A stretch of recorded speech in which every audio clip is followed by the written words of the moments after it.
Ladies and gentlemen, boys and girls, and children of all ages, as long as you are over age 13, because YouTube requires me to certify that my videos are not made for children under the COPPA guidelines, and I never, ever violate YouTube's terms of service. I'm having an absolutely wonderful start to my week right now at this moment. Just got back from DebateCon 2. If you missed my debate, I'll link it in the description, but I had an absolutely wonderful time. Special thanks to James, the host of Modern Day Debates, and his ridiculously oversized tattoo that he got for a lifetime supply of Subway. Seriously, look at this tattoo. This man flew to Vegas from his home in order to get it, in order to get Subway. Think about that. Think about his life choices. But I had a great time. I met some wonderful people, got to hang out with some wonderful people. I'm sure you've seen the pictures on Instagram. Special shout out to Ariel Scarcella, Melanie Mack, Lynn, Tony, Nuance Bro. All of you were absolutely wonderful, and Lila Hart as well, let me not forget you. But you can find out all about that on the links in the description, on my Instagram, blah, blah, blah. We don't want to talk about that. We're moving on from that. We need to talk about the fact that it was a great weekend, in some cases, for the country. President Donald Trump was restored on Twitter. Andrew Tate, forget about how you feel about him, was restored on Twitter. Conceptual James, aka James Lindsay, was restored on Twitter. Sargon of Akkad, all of these names have been effectively brought back to life, and we're going to talk about it because there were a lot of naysayers when it came to Elon Musk. A lot of people saying that he didn't fix Twitter within 15 minutes of walking into the office, therefore he's a traitor, and they have been proven wrong. But before we get into all this video is in fact sponsored, so let me toss it to the sponsor. Very excited in today's video. Then we'll bring it back over here and we'll talk about it on the other side. Have you heard of diet resistance? Well, this is a phenomenon that occurs because your metabolism really starts to slow down as you age, specifically when you get over the age of 35. But luckily for you,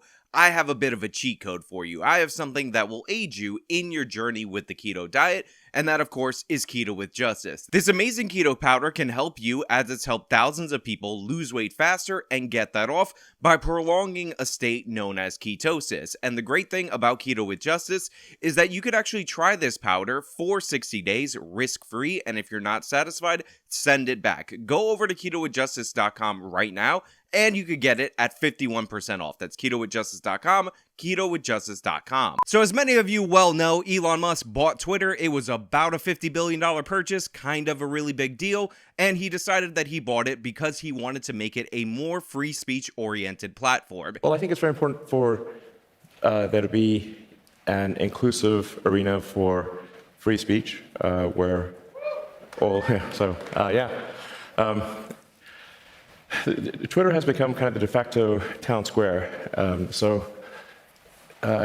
It's just really important that people have both the reality and the perception that they are able to speak freely within the bounds of the law. And people got a little mad that he wasn't bringing everybody back the minute that he walked into the office. They made a lot of rage-baity videos about how since Elon Musk was meeting with the former trust and safety team, meeting with organizations that advocate for censorship, that Elon Musk was going to turn his back on his ideals and end up becoming the new boss that's the same as the old boss. And I have not been making videos about this at this time because my position was, if I spent $50 billion on something, I would at least like to see how it works before I start making crazy changes. And Musk didn't take long to start making changes. He fired a huge portion of the staff. He's trying to change the culture over at Twitter. He wants to have a model more similar to WhatsApp before it was sold to Facebook, where they only had about 50 employees, but they're all great at what they did.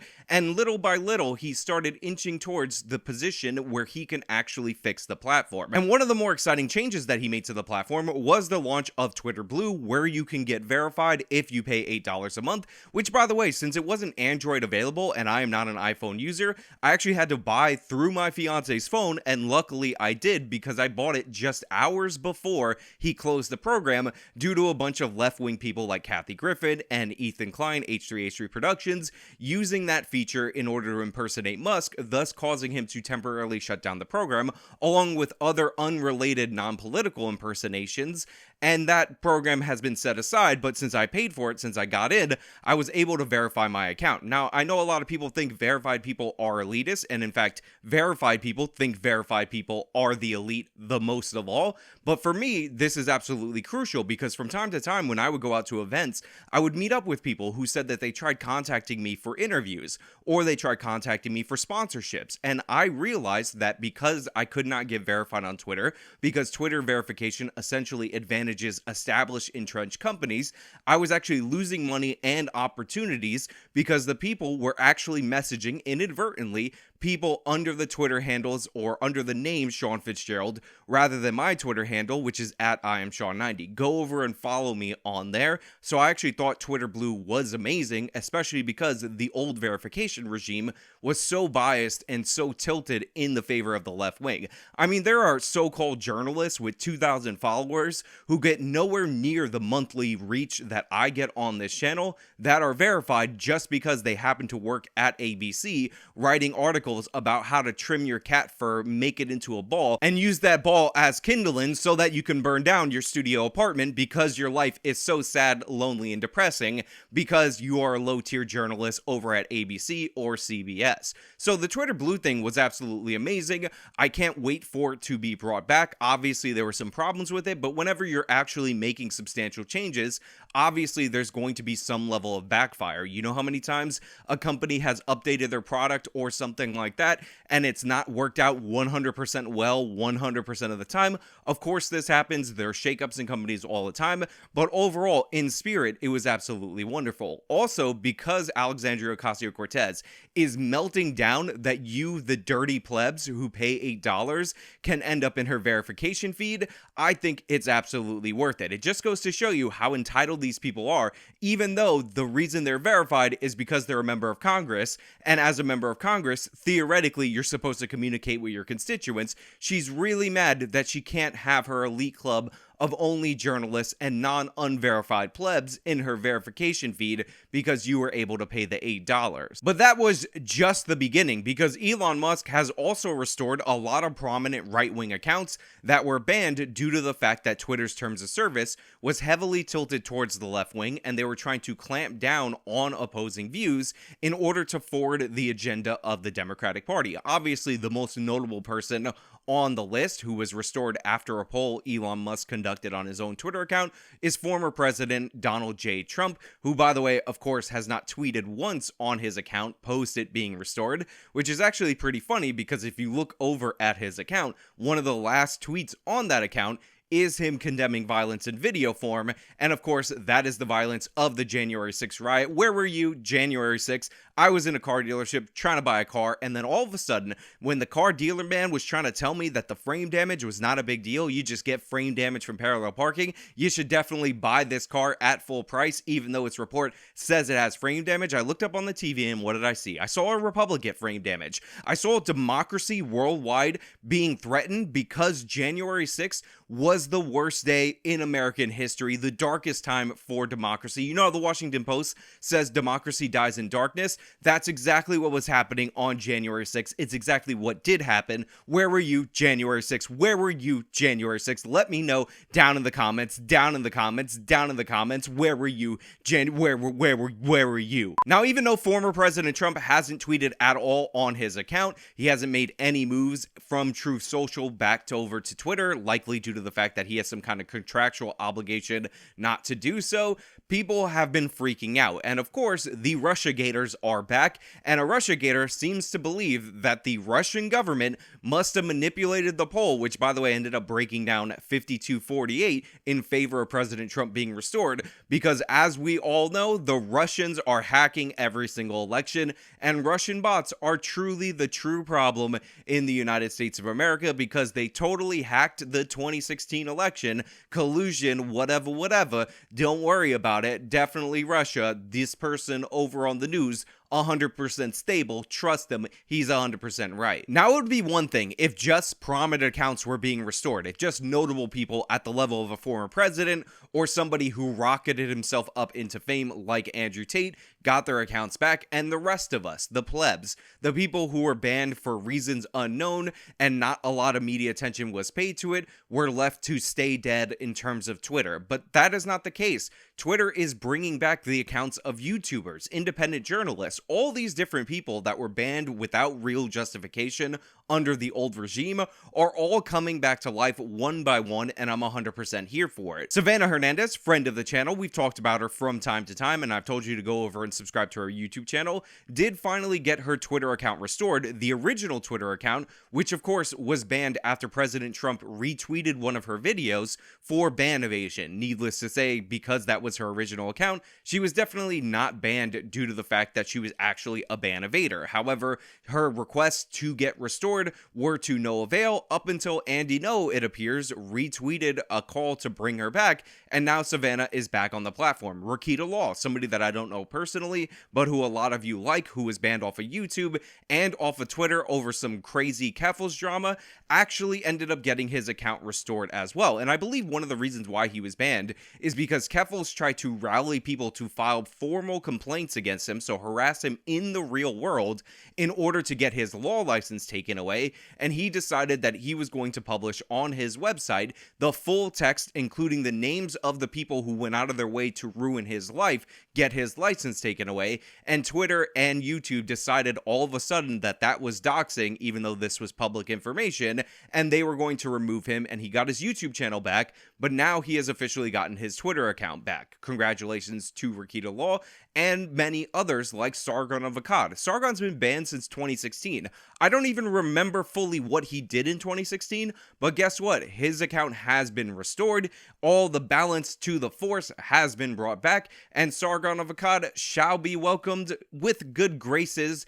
to the internet.com, back to the Discord, even though he was kind of already there as Secretary of Akkad. Also, I'm hoping at some point that Bering's original Twitter account will be restored. Also, his wife, I hope that her Twitter account would actually get restored. And I'm not saying her name on the internet.com because I don't want to get this video demonetized. I mean, honestly, yesterday was a who's who of people that I would never think would be restored to the platform getting back onto the platform. James Lindsay, who I've met at Myth Informed events, absolutely wonderful, got himself brought back to life. Myth Informed, by the way, I'm hoping their account gets restored because they were actually killing it on Twitter, and of course that resulted in them getting nuked. And I believe one of the reasons why they got banned is because they were reporting on what goes on in classes that Ibram X. Kendi teaches, or speeches that he gives, to which he makes between $20,000 and $50,000 a pop. So everybody can hire this guy, and it can influence policy at the corporation level, at the nonprofit level, because he's promoting his so-called anti-racist agenda, but Myth Informed gets nuked off the platform just because they report on it. Speaking of reporting on it, Project Veritas also brought back to the platform. All of these different things are happening, and a lot of people should be eating crow because they immediately assumed that because Elon Musk didn't do it day one, because I guess a month was too long of a wait, then therefore he was a total traitor, he was a total scumbag, he was just somebody who was trying to convince us that he was on our side so he could spend 50 billion of his own money in order to disappoint us. And by the way, Elon Musk is being rewarded by the users actually returning. Twitter's usage is up at all-time highs. They keep breaking records because everybody in the media is melting down that their favorite control platform has been handed off to Elon Musk, and that's all to the good for him, because if everybody's talking about one of the lowest ranked social media companies in comparison to YouTube or Facebook, then that's generating the attention that he needs,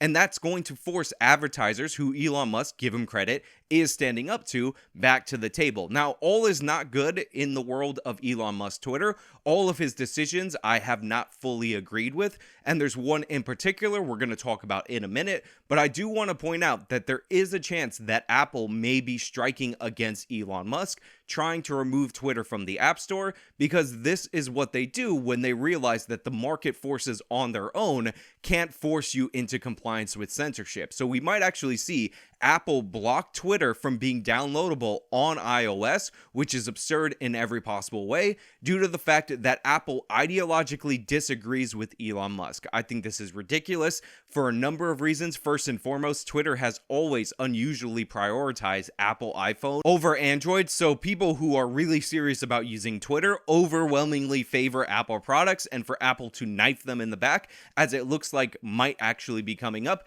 is absolutely shameful. But one of the things that is so great about Elon buying Twitter, of all places, is that Twitter is used primarily by the mainstream media, and a bunch of these people have the Apple iPhone so that they could use it in the most effective way. So the most affected people, and by the way, Twitter will be among that, and make no mistake, Apple is huge in the United States, not as huge worldwide, but it's still a significant portion of the market share, would be the very journalists who love Twitter the absolute most. So maybe we don't get the deplatforming from Apple. Let's hope that's not the case, but it looks like behind the scenes they are making moves in order to strike against Twitter, and it wouldn't be the first time that Apple did something like this. So, as you guys might have heard from other people on the internet.com, among those being restored to Twitter is not one Alex Jones, and I think Alex Jones should be restored to Twitter because the reason why he was banned from Twitter was because he confronted Oliver Darcy over at CNN at the time. I don't know if he's still there. In real life, called him a rat face because Oliver Darcy, according to Alex Jones, was trying to get Jones deplatformed from Twitter. And guess what? This was 100% true. Oliver Darcy is a huge advocate for deplatforming people that he disagrees with. So Alex Jones was essentially banned from Twitter because he confronted somebody because that person was working to get him banned from Twitter. And remember, this was after Alex Jones, about a month after, was banned on all the other platforms, which, by the way, was something that was driven heavily by one Oliver Darcy. So people asked Elon Musk to bring Alex Jones back, and Elon Musk said no, and I'm going to read you his reasoning, but also a very rarely salient point from one shoe on head, because I like to give credit where credit is due. So in response to bring back Alex Jones, Musk typed the following: "My firstborn child died in my arms. I felt his last heartbeat. I have no mercy for anyone who would use the deaths of children for gain, politics, or fame." Now, I actually went over the absolute worst portions of Alex Jones' statements in a whole separate video where I talked about his case and the default judgments against him. And even though I played the absolute worst statements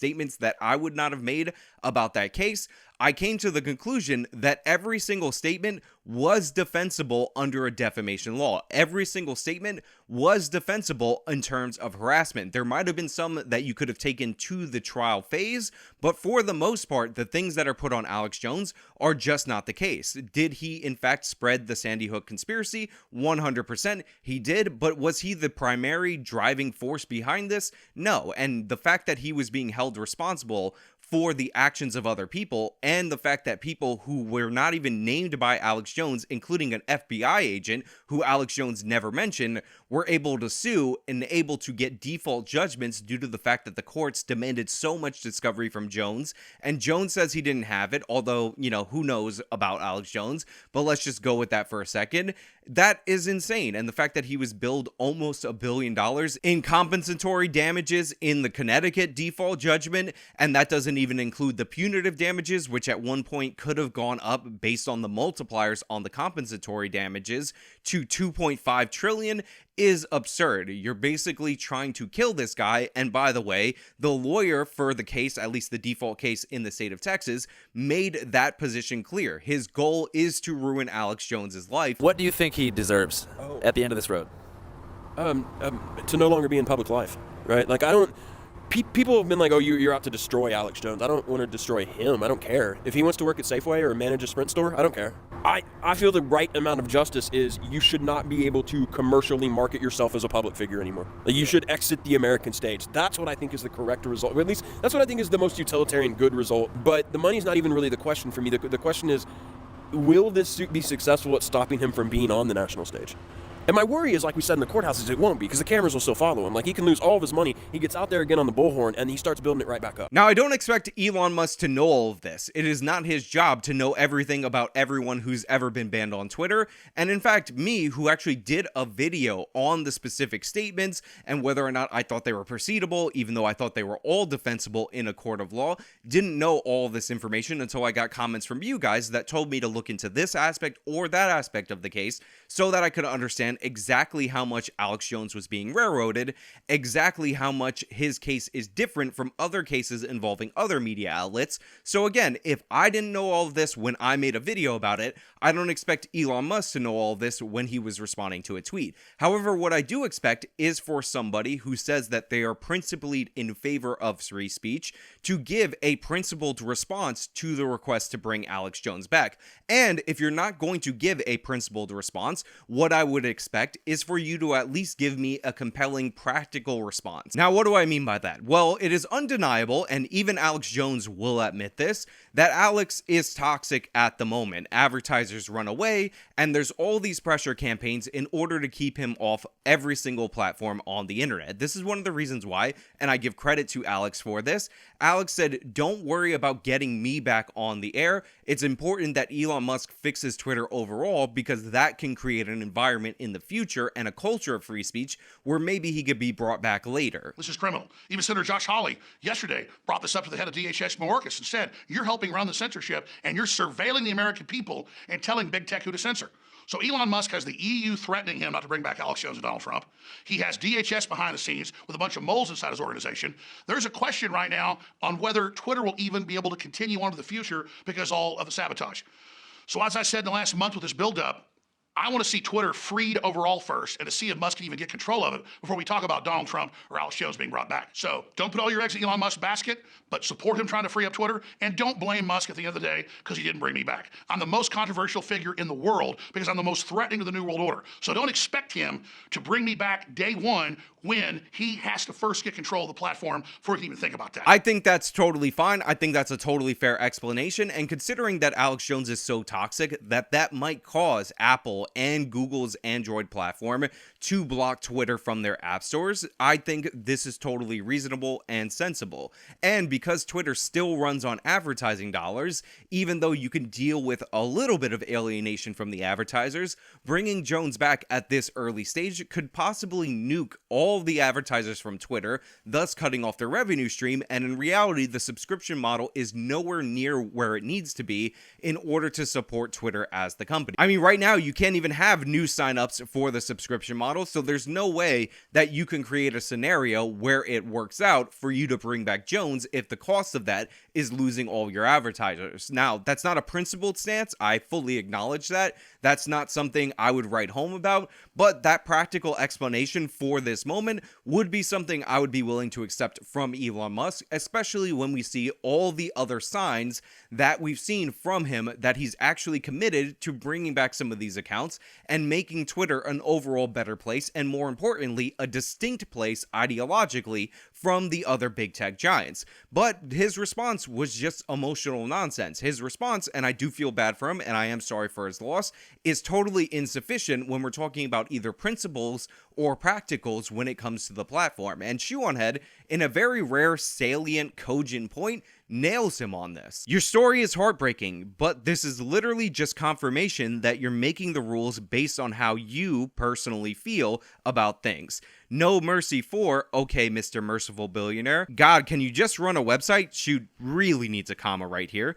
Like, there are war criminals on here. She's 100% right here. There are war criminals, authoritarian governments, human rights violating governments all over Twitter, all over the platform, and they are allowed to go unchallenged. You think that they had some actual impact on the deaths of children? The idea that Alex Jones is somehow worse than all of them makes absolutely no sense at all whatsoever. On top of that, Jones didn't profit off of Sandy Hook. You know who did? The mainstream media that has been using those kids as leverage leverage in order to attack Alex Jones. The parents, by the way, are seeking to get money in compensatory damages, and their lawyers are definitely profiting off of this because they're making these giant cases, getting their names and reputations out there into the public, getting glowing pieces written up about them, and if Alex Jones is forced to pay any percentage of the money, the lawyers typically make about 30% of these settlements or judgments. So yeah, this was 100% a nonsensical explanation, and this is one of those rare instances where I'm 100%